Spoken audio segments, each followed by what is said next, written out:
Chers amis, bonjour et joie nouvelle de se retrouver sur les ondes de la 100.3. Il est 8h01 dans le studio de Christ Radio en ce 8 février 2022.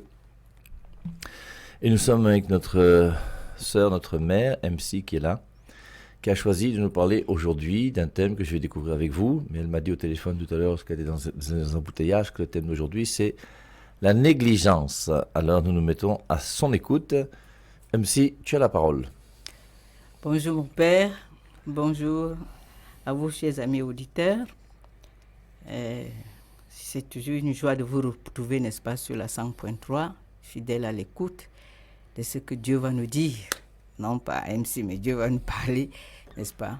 Et prenons la chose comme ça pour que ça puisse nous aider vraiment pour un changement. Parce que tout ce que nous sommes en train de dire là, tout ce que nous faisons, c'est pour qu'il y ait une transformation, un changement de l'intérieur et qui va rejaillir sur l'extérieur et puis nous en sommes les premiers bénéficiaires et tous ceux qui sont autour de nous et au-delà la société tout entière.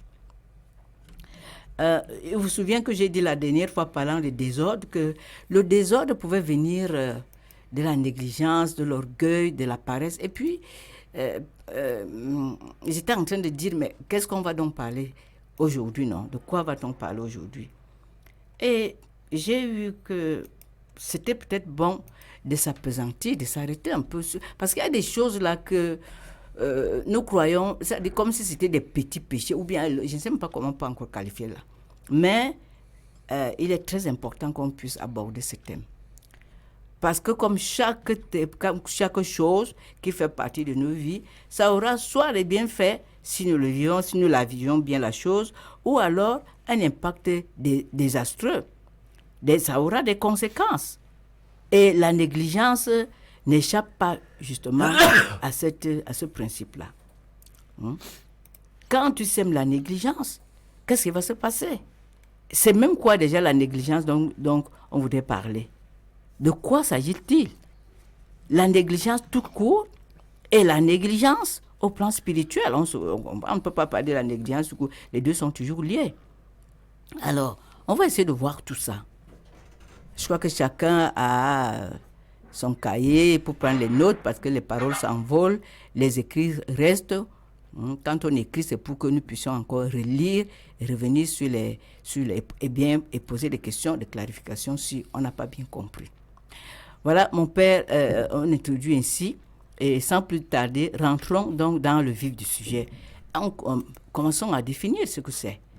Bon, j'ai cherché comme d'habitude dans les dictionnaires et les autres aussi ceux qui en pensent, et on résume ça à deux ou trois choses. La négligence, c'est quoi? La négligence, c'est une attitude, n'est-ce pas, de quelqu'un qui manque de soin dans ce qu'il fait. Il manque de soin dans ce qu'il fait. C'est-à-dire qu'il n'est pas appliqué dans ce qu'il fait. Donc, c'est comme quelqu'un, un laisser-aller, non? Et il est un peu mou. Hein? On appelle ça de la mollesse. C'est un peu un laisser-aller. C'est-à-dire qu'on te confie une tâche, tu prends ça comme ça, tu fais ça comme ça. On dit, ok, balai un peu ici, balai. Tu balais aussi un genre, comme on dit, non? C'est un genre là. Bon, je sais pas, c'est pas bien fait quoi. Parce que tu n'y as pas prêté attention. Bon, voilà, on va revenir sur les cas vraiment. Parce que moi, quand j'essaie de revoir aussi autour de nous et tout, même tout à l'heure, en route là, je viens de voir un cas de négligence. Et ce que ça a eu comme, ça aurait pu avoir comme conséquence si notre chauffeur n'avait pas été vigilant. Donc voilà encore un autre mot. Quelqu'un qui est négligent n'est pas vigilant. N'est pas vigilant. Ceux qui conduisent, et nous allons vraiment d'abord commencer par la conduite, pour bien comprendre ce que c'est que la négligence et relever, n'est-ce pas, les conséquences désastreuses. Donc voilà un peu. Alors j'ai dit, c'est un manque de soin, c'est un manque d'attention, c'est un laisser-aller. Mon père, voilà un peu défini, je sais pas. C'est un peu ça, la négligence, donc ne tirons pas de loin en large, pour qu'on comprenne, c'est ça. Et tous nous sommes concernés. Tout dépend, parce que maintenant, il y a des niveaux de négligence. Tout le monde n'est pas négligent au même niveau. Il y a des niveaux de négligence, il y en a qui sont vraiment totalement négligés. Hein. Et il y en a qui sont, bon, disons à 50%, donc chacun, tout le monde est concerné, mais pas à la même hauteur, je veux dire. Mais au fond, nous sommes quelque part tous négligents d'une manière ou d'une autre. Père et Marie. Voilà, j'ai introduit ainsi, voilà, déjà défini. Et on va donc évoluer pour voir un peu quelles peuvent en être les causes, je ne sais pas. Et puis on verra ensemble et avec vous. Même si vous n'avez pas été préparé, mais je sais que vous êtes toujours prompt à bien réagir. Donc, pas de souci, chers auditeurs, ça va être très bien, par la grâce de Dieu. Mon Père. Non, mais très, très bien. Moi, quand tu as commencé à dire qu'on avait parlé de la négligence ce matin, alors d'abord, je n'ai même pas ouvert mon cahier, j'ai rien cherché, je viens juste de chercher là. Il y a quelques versets qui parlent un peu de la négligence. Mais c'est vrai que c'est intéressant comme thème. Et on a l'impression quelque part que c'est... quand à la fin de Matthieu chapitre 5, Jésus-Christ nous dit, bon, aimez vos ennemis, tout ça, il dit, soyez parfaits comme votre Père Céleste est parfait. On a l'impression que la négligence, c'est un manque de perfection dans ce qu'on fait. Hein, la négligence, c'est quelque part, on a l'impression qu'on sait ce qu'on doit faire et on sait comment on doit le faire, mais on le fait avec voilà, comme tu disais, comme ça, quoi. Comme ça, là. Un genre, là. Et je crois que pour éviter la négligence, il faut qu'on soit davantage mobilisé pour essayer de faire mieux ce qu'on doit faire. Je pense que c'est un peu ça, non? Oh, c'est déjà un peu ça, on va davantage creuser. Et comme je dis toujours chez les auditeurs, c'est quand on a bien pris conscience, n'est-ce pas, des conséquences du... Vous voyez, l'autre jour, on vient toujours sur les... C'est une affaire de choix. Quand tu as évalué sur la balance, n'est-ce pas, là où ça pèse plus, au moins, tu sauras mieux choisir. Et oui, tu sauras faire le bon choix. Tu sauras faire le bon choix, n'est-ce pas? Le bon, dans ce genre de situation, le bon choix, c'est-à-dire que je faisais mal hier, maintenant je décide de faire bien aujourd'hui, parce que j'ai compris que ce que je faisais hier n'était pas bon pour moi d'abord. Je ne sais pas si je me fais comprendre. Le bon choix, c'est que je décide que j'ai regardé à gauche hier. Maintenant, je décide de tourner mon regard, n'est-ce pas, pour regarder à droite, parce que je vois que quand je regarde à droite, j'ai moins mal au cou. C'est un exemple, c'est comme ça. Mais c'est pour dire que c'est une affaire de choix et sur la base d'une bonne évaluation.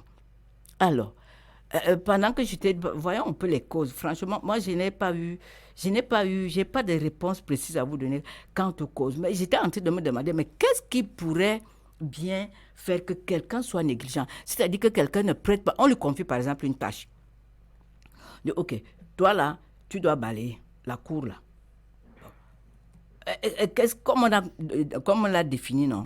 Que tu ne prends pas soin, tu n'es pas appliqué. Qu'est-ce qui fait donc que la personne qui a dit oui, voilà, moi je vais balayer la cour, que quand tu reviens pour voir s'il a bien balayé la cour et que tu trouves encore c'est un peu sale, qu'est-ce qu'il fait que il n'ait pas pu bien balayer la cour? Qu'est-ce qui fait ça? Est-ce que ça peut être la paresse? Ou bien parce que, franchement, le travail là ne l'intéresse pas, le travail de balayer la cour? Peut-être qu'il y a un manque d'intérêt en ce qu'on lui a confié.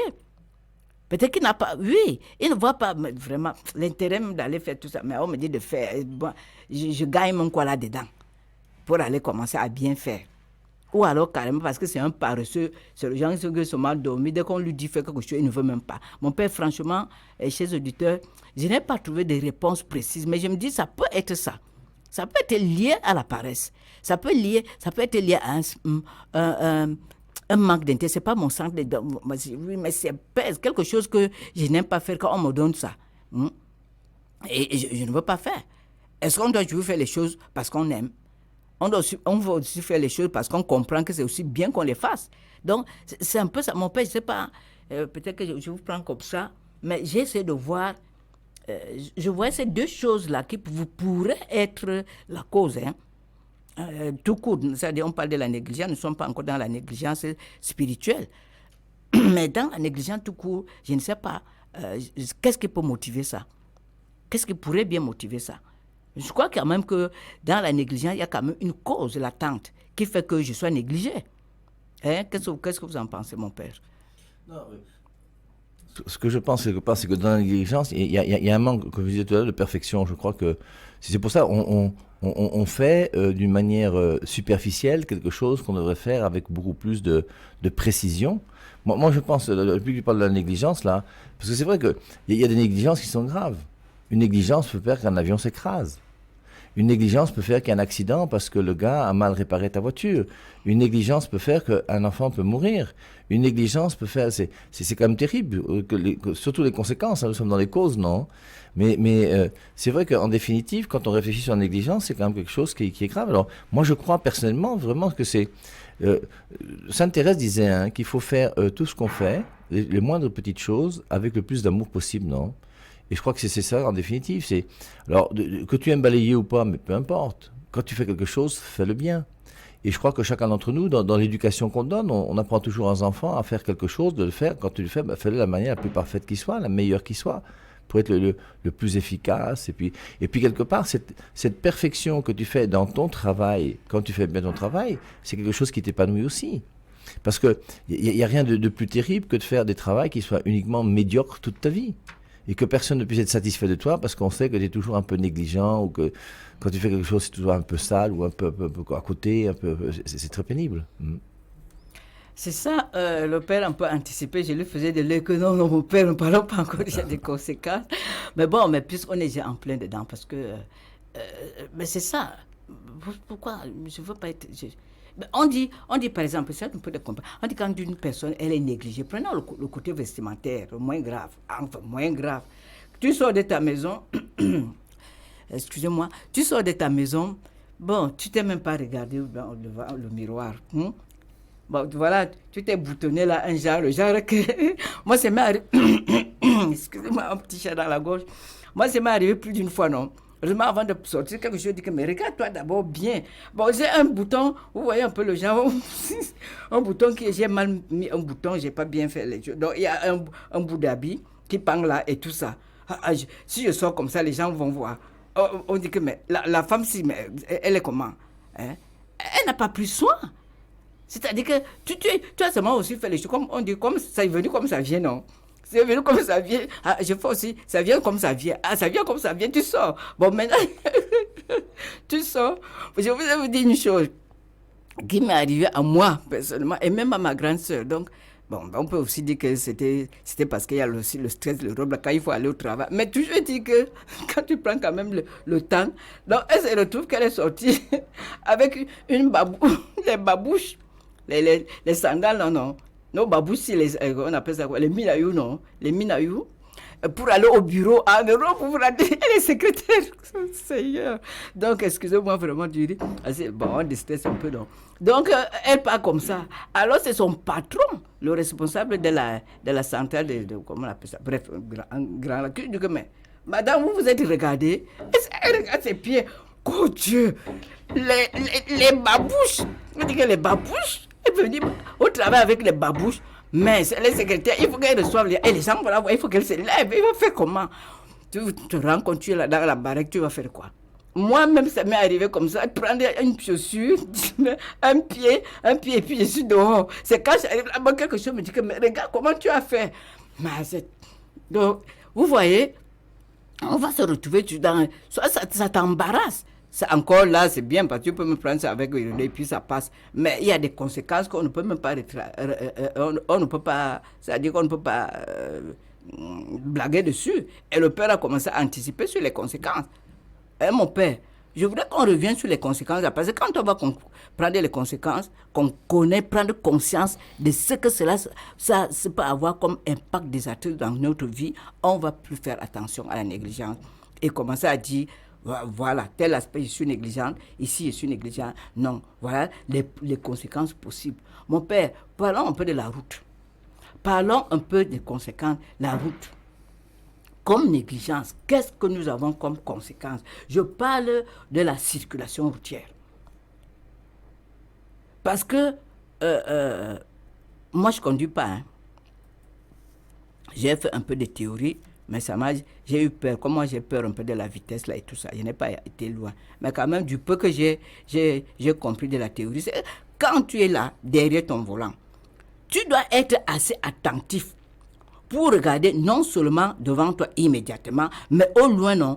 Comment dans les deux sens, il y a le rétroviseur. Tu dois regarder de part et d'autre, être attentif. Et encore plus ici chez nous avec les motos, là, les bensikines, là, ce que je viens encore de vivre tout à l'heure. Là. Mais si tu n'es pas attentif, qu'est-ce qui va se passer, mon père? Non, mais je voulais, parce qu'on en a vu, hein. Et on en verra toujours, à cause de la négligence. Mais à chaque fois que quelqu'un te dit qu'il y a eu un accident, il reconnaît toujours qu'il a fait quand même, il y a une petite erreur qui a été faite là quelque part. Il y a toujours une petite négligence, une petite erreur, et c'est ça, et qui crée des accidents quelquefois qui peuvent être très graves, qui peuvent tuer des gens. C'est ça. Et c'est vrai que du côté du code de la route, c'est clair, je crois que c'est évident. Il y a la signalisation horizontale, la signalisation verticale, il faut être attentif. Si toi-même tu arrives à un stop et que tu ne t'arrêtes pas, forcément il y aura des conséquences. Si toi-même tu arrives à une route où tu es prioritaire et que celui qui doit s'arrêter ne s'arrête pas, ben, c'est compliqué. Et puis c'est pas toi-même seul qui domine la route. Parce que quand tu prends la route, là, tu sais jamais qui va être là en face de toi, ou qui sera à droite, ou qui sera à gauche. Et quand tu conduis même la nuit, le samedi soir, ou le dimanche matin un peu tôt, que les gens rentrent de chez eux et qu'ils sont déjà un peu saouls et tout ça, c'est très compliqué. N'importe quoi peut arriver. Et c'est ça. N'importe quoi peut arriver. Moi, j'aime bien la signalisation routière. Parce que si tu fais fi, tu n'as pas prêté attention. Tu ne vas pas dire que tu conduis seulement le volant à gauche, à droite, tu tires le volant à gauche et tout ça, et les pédales et tout. Mais tu ne regardes pas qu'on a signalé ici qu'il y a un double virage très dangereux. Moi, je vois sur notre route là, je suis de l'Est, à Dabomban, à Doumé, la route est très sinueuse à certains endroits. Et beaucoup, parce qu'ils n'ont pas fait attention, se sont cassés. Se sont cassés, non seulement eux, mais on a eu des accidents graves. Des 18 morts, je me rappelle d'un accident où ce jour-là, dans notre village, nous avons perdu, je ne sais pas, au moins 10 personnes. À cause de quoi? À cause d'un manque de vigilance. Et c'est ce qu'on dit. Il n'a pas prêté attention. Et c'est ça, mon père, le mot prêter attention, on va revenir dessus. Quand nous parlerons à 10h30 de la négligence spirituelle, nous sommes encore en train de parler de la négligence tout court. C'est-à-dire partie des choses naturelles du quotidien pour nous faire mieux comprendre les spirituels. Si on comprend la négligence dans l'éducation, prenons un peu là dans l'éducation des enfants. Parce que ça va se vivre là aussi. Il y a la négligence au niveau familial, au niveau de l'éducation des enfants, au niveau environnemental, au niveau sociétal, à tous les niveaux. Prenons l'éducation des enfants. Si je ne m'applique pas en tant que mère ou bien en tant que père, parce que la première éducation, les 7 premières années, il revient à la maman. Si la maman néglige de montrer à son enfant ce qui est bien pour cet âge-là, qu'est-ce qui va se passer? C'est que cet enfant va devenir un criminel, je ne sais pas. Faisons d'abord notre part avant que l'enfant adulte ne prenne sa voie. Mais combien de mamans s'occupent véritablement de leurs enfants? Maintenant, avec le téléphone, on dit que, OK, pour ne pas me déranger, bon, on te met même devant la télévision. Ou alors on te donne même déjà le téléphone. Ils jouent à ces jeux-là. C'est une négligence. Mon père, vous avez tellement à dire, vous aussi, je crois, dans l'éducation des enfants. Et il y a beaucoup de négligence aujourd'hui. Et après, on se plaint. De quoi on va se plaindre? Qu'est-ce qu'on a d'abord fait? Qu'est-ce que nous, parents, nous avons d'abord fait pour donner, n'est-ce pas, le meilleur, être attentif. Il faut être attentif. Prendre soin de cet enfant, ça veut dire quoi? Prendre soin de cet enfant qui n'a pas demandé à venir. Toi, tu es parti chez cet enfant, surtout les jeunes filles aujourd'hui. Maman, elles font quoi? Elles éduquent même l'enfant. Bon, il y a quand même des cas, bon, je ne dis pas, ne mettons pas tout le monde dans la même boîte, mais quand même, avec les jeunes filles aujourd'hui, vraiment, tu te poses la question. Ce qui l'intéresse, c'est quoi? Ah, bon, écoute, mets-toi ici, là, prends le truc, joue ces trucs, comme je l'ai déjà dit, il me répète, parce que moi, c'est ce que j'observe. Mais comment? Un petit enfant, tu lui montres déjà le téléphone, mais il va commencer à te déranger. Donne-moi le téléphone, parce que tu lui as montré que c'est ça. Tu négliges donc. C'est-à-dire, au lieu de lui parler des choses qui vont l'aider, qui lui seront utiles afin qu'il soit quelqu'un demain, toi, tu n'as pas pensé à ça. C'est comme si tu assassinais quelque peu cet enfant. C'est comme si tu jetais mais cet enfant dans le bébé avec dans la mer. Voilà ce que ça conduit, c'est ça. Ça commence là. Voyons maintenant au niveau familial, on élargit un peu pour sortir du cadre des enfants. Et il y a un type de négligence là. C'est-à-dire que tu vis avec quelqu'un, vous êtes dans la maison. Hein? Je m'adresse surtout au mari. Peut-être parce qu'ils vont me dire que mais parce que tu es une femme, maman. Mais quand tu es là, tu commences à négliger ta femme. Parce que c'est dans notre langage, on dit quoi? Ah, il me néglige même. Est-ce que moi, il compte même pour lui? Je ne compte même pas. Il me néglige. Il me néglige, ça veut dire que quand ta femme commence à dire que ah, tu me négliges, ça veut dire qu'il y a déjà péril en la demeure. Ça veut dire que tu ne prends pas soin, tu ne t'occupes pas d'elle. Tu ne lui portes pas l'attention auquel elle se serait attendue de ta part. Bon, disons aussi vice-versa. Hein. Le drame, c'est quoi? C'est que comme tu ne me portes pas attention ici, moi aussi je veux commencer. Bon, j'ai mon collègue au bureau, quand j'arrive là-bas, lui il ne me néglige pas. Il m'encourage, il a tué des petits mots, et moi je serai enclin. Allez, et voilà l'adultère qui va commencer. Je vais tromper mon mari parce que je trouve quelqu'un qui comble mes attentes. C'est ça. Et même pas seulement dans le couple, même les enfants, si. Il y a des enfants, je crois qu'un auditeur avait dit quelque chose, avait posé une question pareille, similaire, plus ou moins. Mais il s'avère qu'il y a des parents qui négligent certains enfants, c'est-à-dire qu'ils ne leur donnent pas la tendresse, toute l'attention que l'enfant attend. Tu as beaucoup d'enfants, mais c'est comme si tu as des préférences, on avait parlé de ça ici. Et l'autre qui se sent négligé, qu'est-ce qu'il va? Il commence à couver dans son cœur. Il est là, il se sent rejeté. Vous voyez, ça c'est une des conséquences de la négligence. Et parfois, nous n'en sommes pas conscients. Mais l'enfant là qui est négligé, il se sent pas aimé. Il se sent pas aimé. La personne qui se sent négligée se dit ah moi je compte même quoi ici là. Moi, on ne fait, même quand moi-même je dis une chose, même bien, d'ailleurs, on ne prend même pas compte, on ne tient pas compte de ce que je dis. Non, on ne prend pas au sérieux. Pour eux, je n'existe pas. C'est ça qu'on a dit. Tu ne prends pas soin, tu n'es pas attentif. Et on va voir ça même au plan professionnel. C'est-à-dire que tu as un patron, il a des collaborateurs. Mais pour donner le travail, là, il donne seulement à tel autre, à tel autre. Il néglige de donner le travail à d'autres, certains de ses collaborateurs, alors qu'ils ont aussi de la valeur, ils ont aussi besoin, n'est-ce pas, de se sentir utiles. Vous voyez? Donc, tenir compte des uns des autres, équilibrer les choses dans nos familles, ça pose problème aujourd'hui. Toi, tu as des enfants, tu donnes de l'argent à l'autre, à celui-là, parce que tu le préfères. Et les autres, quand il s'agit de quelqu'un que tu préfères, waouh, tu vas l'encenser, l'ascenser. Quand c'est l'autre, même quand il a fait de bonnes choses, tu ne dis rien. Tu es le parent. Donc, tu négliges. Et la conséquence, ce sont des frustrations. C'est le rejet.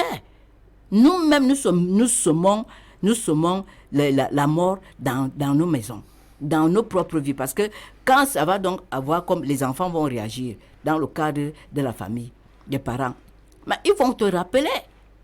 Ils vont te rappeler que quand moi j'étais jeune, quand moi j'étais à la maison, nous étions, tu préférais tel, tu avais plus de gars pour tel. Et moi, tu ne m'as jamais considéré comme ton enfant. Hein? Et quand il y a séparation ou il y a adultère, l'autre va dire, mais parce que moi je suis allé dehors parce que toi tu ne t'occupais pas de moi. Moi je devais faire comment? Les autres me regardent dehors et toi tu ne fais rien. Nous avons les négligences. Mon père, nous avons parlé des finances l'autre jour. Hein? Il y a des autres là parce qu'il y a certaines négligences. Il y a des négligences à tous les niveaux. Quand tu vas prendre ton salaire, tu ne fais pas bien ton budget ou bien tu le fais et tu ne tiens pas compte de certains détails qui sont très importants. Ça va poser des problèmes. Quand tu as un projet, il faut tenir compte des détails. Les détails par rapport à un projet sont très importants. Et parfois, nous faisons les choses de manière superficielle, comme le père disait tantôt. Et ça nous coûte. Au niveau environnemental, qu'est-ce qui se passe? Voilà, on a fait des projets par rapport au climat, on ne tient pas compte de ceci et cela. Et quand la catastrophe arrive, on n'a que les yeux pour pleurer. Pourquoi? Parce qu'on n'avait pas pris en compte, on a fait le travail de manière superficielle. Regardons un peu comment se prennent les routes ici. Il y a telle route qui a été mal faite, il y a telle route qui a été mal faite. Parce que, quelque part, les choses sont faites de manière superficielle et c'est la société qui est en pâtit. Mon père, c'est ça, non? La société en pâtit. Il y a une négligence à tous les niveaux. Il me souvient, dernièrement, là, j'ai vu ça à la télévision, il y a des populations, je ne sais pas, on montait une route là, parce que, bon, il y a eu quelque part toujours cette négligence, et les populations sont rentrées en rogne, fâchées. Ils étaient en colère, parce qu'ils se sentaient négligés. Ils se disaient que, mais est-ce que nous aussi, nous sommes des Camerounais, pourquoi on nous néglige? On ne tient pas compte de nos problèmes. Voilà où ça conduit. Donc, ça va saborder les relations. Ça va impacter ma propre vie. Ça va impacter également la vie des autres. Un acte posé par une personne a des répercussions sur les autres. Donc, la négligence. Si je suis négligente, regardez, j'ai mis les habits dehors. Moi, je vois comment le temps est en train de changer. Bon, il dit, ben voilà. Et il va pleuvoir. La pluie, tu regardes, tout ce que tu as fait, tu as lavé tes habits, ça a même séché, et la pluie vient, tu es là, parce que tu es négligent. Mon père, je vais m'arrêter là, parce qu'on prend des exemples là, pour qu'on puisse comprendre ce que c'est que la négligence. Parce qu'il reste à peine 3 minutes, je vous remets la parole. Tout ça, les exemples sont légion, hein. Bien sûr, bien sûr. Et ça touche vraiment tous les domaines. Tous les domaines. Terrible. La mort. Mon père, tu négliges même de prendre le traitement qu'on t'a donné. Ou alors la maladie commence petit. Au lieu d'aller à l'hôpital, tu fais comme ça. Et quand on te donne même maintenant, on prescrit le traitement, tu ne suis pas le traitement comme il se doit. Et il y a négligence. Après, maintenant, il y a récidive et on t'amène à l'hôpital. Dernièrement, j'ai perdu, moi, ma belle soeur, du fait de la négligence. Elle a négligé, elle était enceinte, elle n'a pas fait tous les examens idoines. Et au dernier moment, quand elle va aller, on trouve que l'enfant avait une mauvaise position. On n'a pas pu faire, elle est morte sur la table d'accouchement. Vous vous rendez compte? Sur la négligence, à cause du fait de la négligence, il y a eu mort. Mon père, vraiment, j'ai déjà même beaucoup parlé, donc je vous donne la parole. Il y a ça, voilà. Parce que c'est vrai, même si on regarde la nutrition, voilà. Il faut que la mère de famille soit capable de faire des repas aussi équilibrés, dans lesquels on donne de la verdure, on donne de la viande, on donne du poisson. Après, même dans la santé. Moi, je suis dans un club ici de retraités, j'ai envie de dire, parce que c'est déjà mon âge, j'ai 60 ans et plus là. Et je marche avec des gens qui ont mon âge, bien sûr. Moi, je suis pas des enfants de 25 ans. Et forcément, tu vois comment chacun, à son niveau, fait son sport. Ils font 5, 10, 15 km à pied de temps en temps. Tu sens que c'est peut-être pas leur tasse de thé, ils préfèrent faire autre chose, mais ils savent qu'ils ont besoin de ça pour leur santé. Et il ne faut pas être négligent par rapport à sa santé. Et c'est vrai que la négligence, on la retrouve partout. Et je pense qu'en définitive, la négligence, c'est quoi? C'est un manque de professionnalisme. C'est un manque de... Tu sais ce que tu dois faire. On te dit ce qu'il faut faire. Et après, bon, et ces négligences-là, hein, je vous assure, c'est ça qui fait des feux dans les marchés, parce qu'on a négligé de mettre un fil électrique qui soit valable. C'est pour ça que les techniciens, eux aussi, ont beaucoup de soucis avec ces choses-là, parce que moi, je vous dis que, plusieurs fois, je vous ai dit, je n'aurais jamais trouvé de technicien sérieux par rapport à ma voiture. Et quelque part, après, donc, tu donnes de l'argent pour que le gars change une pièce, et le gars, il fait que la ressouder, et il te vole Mais au bout d'un moment, tout ça, c'est exécrable. Toutes ces négligences-là font que ta vie devient médiocre. Et très souvent, ces négligences, au moins pour le technicien, c'est pourquoi? C'est pour gagner un peu plus d'argent.